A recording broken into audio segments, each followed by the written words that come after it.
بسم اللہ الرحمن الرحیم. السلام علیکم. اقرا حفاظ سیکنڈری اسکول پشاور زون.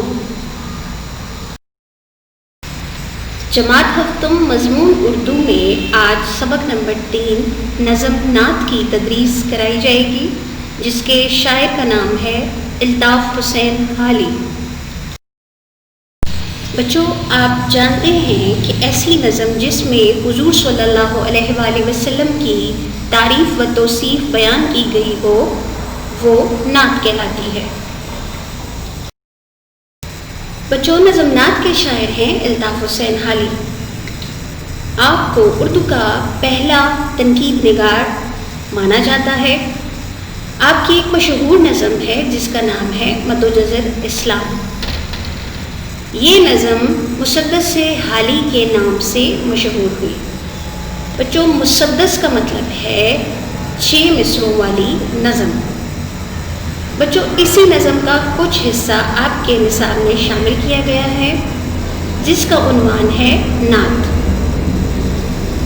نظم کے اس حصے میں بعثت نبوی یعنی کہ حضور صلی اللہ علیہ وآلہ وسلم کے رسالت کا زمانہ بیان کیا گیا ہے. نظم نعت، سب سے پہلے الفاظ کے معنی. الفاظ ہیں بر لانا، پوری کرنا یا پورا کرنا. ملجا، پناہ ملنے کی جگہ. ماوا، جائے پناہ، جائے بھی جگہ کو بولتے ہیں. بد اندیش، برا چاہنے والا. شیر و شکر، بہت دوستی ہونا. نسخہ کیمیا، نہایت مفید طریقہ. کرنو، صدیوں پر پھیلا زمانہ. موجے بلا، طوفان کی لہریں. آئیے اب نظم کی تشریح کی جانب چلتے ہیں. نظم نعت. بچوں، جیسا کہ آپ کو بتایا گیا کہ یہ مسدس نظم ہے کیونکہ اس کے ہر بند میں 6 مصرے موجود ہیں. اس نظم میں حضور صلی اللہ علیہ وآلہ وسلم کی رسالت کا زمانہ بیان ہوا ہے. اشعار کی وضاحت ہے.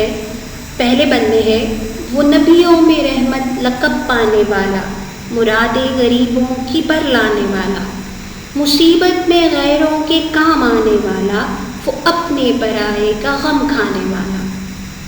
فقیروں کا ملجا، ضعیفوں کا ماوا، یتیموں کا والی، غلاموں کا مولا.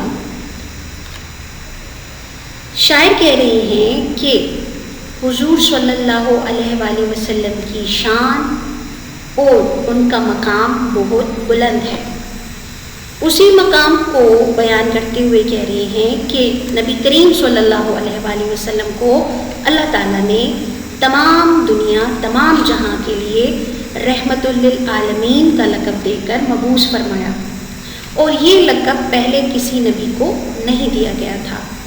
کہہ رہے ہیں اپنا ہو یا پرایا، آپ صلی اللہ علیہ وآلہ وسلم کو سب کی فکر تھی، اور جتنے بھی کمزور، فقیر، نادار تھے ان کو آپ صلی اللہ علیہ وآلہ وسلم کی ذات میں ہی پناہ نظر آتی تھی. اگلا بند ہے بند نمبر 2.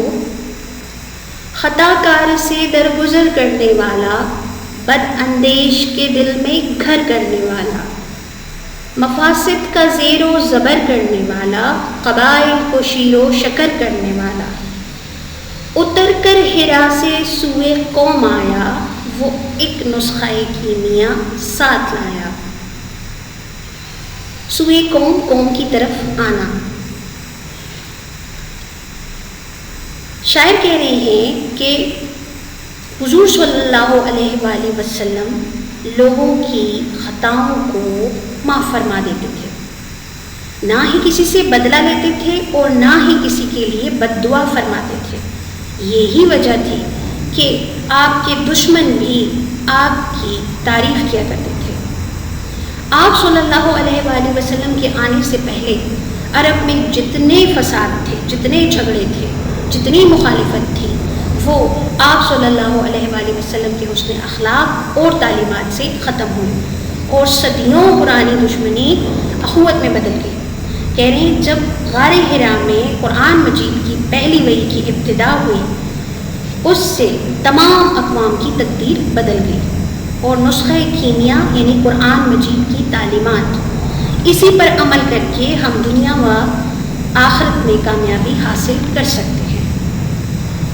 بند نمبر 3 آخری بند ہے، مس خام کو جس نے کندن بنایا، کھرا اور کھوٹا الگ کر دکھایا، عرب جس پر کرنوں سے تھا جہل چھایا، پلٹ دی بس ایک آن میں اس کی کایا، رہا ڈرنا بیڑے کو موجے بلا کا، ادھر سے ادھر پھر گیا رخ ہوا کا۔ موجے بلا طوفان کی لہریں۔ شاعر کہہ رہے ہیں کہ وہ اقوام جو صدیوں سے ایک دوسرے کے خون کی پیاسی تھی، آپ صلی اللہ علیہ وآلہ وسلم کی تعلیمات و تربیت سے وہی اقوام اخلاق کے اعلیٰ معیار تک پہنچ گئی اور ان کی سوچ و عمل میں کسی قسم کی کوئی ملاوٹ نہ رہی، گویا وہ ایک کندن یعنی خالص سونا بن گئے۔ آپ صلی اللہ علیہ وآلہ وسلم نے اچھائی اور برائی کو الگ الگ کر دیا، عرب کے اندھیرے ختم ہوئے اور مسلمان حق کی ایسی کشتی میں سوار ہوئے جسے باطل کا کوئی ڈر و خوف نہ رہا، اور حق کی جیت ہوئی جس کی وجہ سے ہر طرف پیار و محبت کی ہوا چلنے لگی۔ اشعار کی وضاحت کی آپ کو سمجھ آ گئی ہوگی۔ آئیے بچوں سبق نمبر 3 ورک بک صفحہ نمبر 5 پر کام کرتے ہیں۔ آپ سب کے پاس ورک بک موجود ہیں، آپ اپنی اپنی ورک بک میں یہ کام مکمل کریں۔ آپ کے پاس سوال نمبر 1 ہے، خالی جگہ پر کریں۔ نعت کے شاعر کا نام ڈیش ہے، ابھی آپ نے پڑھا الطاف حسین خلی۔ نمبر 2 مفاسد کا ڈیش کرنے والا، یہ مصرع ہے زیر و زبر کرنے والا۔ ہمارے پیارے نبی صلی اللہ علیہ وآلہ وسلم کا لقب ڈیش تھا، رحمت للعالمین۔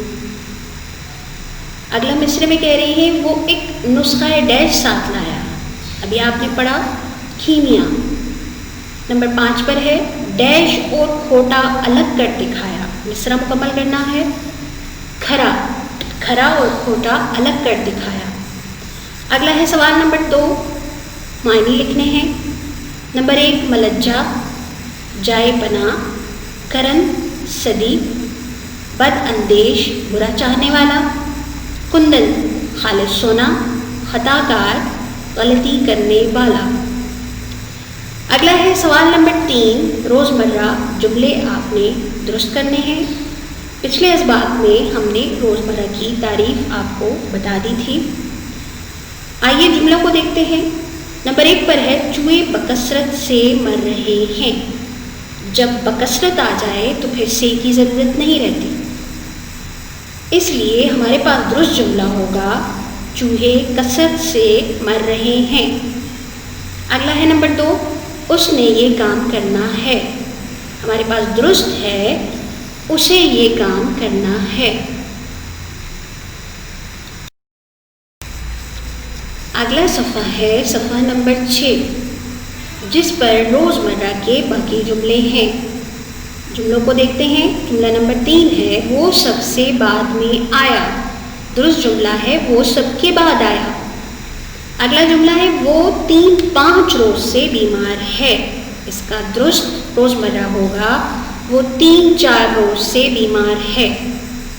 اگلا ہے سوال نمبر 4، مرکب اضافی کہہ رہے ہیں کہ جب 2 الفاظ آپس میں حمزہ زیر یا کا کی کے ذریعے ملے ہوں تو اسے مرکب اضافی کہتے ہیں، جیسے نظارہ بہار، نظارہ بہار، ہا کے اوپر حمزہ آئے گی تو ہمارے پاس یہ ہے مرکب اضافی، اگلا ہے بادِ بہار، بادے، دال کے نیچے زیر آ رہی ہے، بادِ بہار۔ اگلا ہے درد سر، دال کے نیچے زیر آ رہی ہے تو ہمارے پاس مرکب بن رہا ہے۔ اگلا ہے گلاب کا پھول، کا ہمارے پاس جو ہے حرف اضافت ہے تو یہ مل کر مرکب اضافی ہوا۔ آپ کو کہا جا رہا ہے کہ نعت سے مرکب اضافی تلاش کر کے لکھیے۔ کچھ الفاظ ہم نے تلاش کیے ہیں، باقی کے آپ تلاش کریں گے۔ ہمارے پاس پہلا لفظ ہے سوئے قوم، دوسرا ہے نسخہ کیمیا، اگلا ہے مس خام۔ بچوں اگلا سوال نمبر 5 آپ نے نوٹ بک میں کرنا ہے۔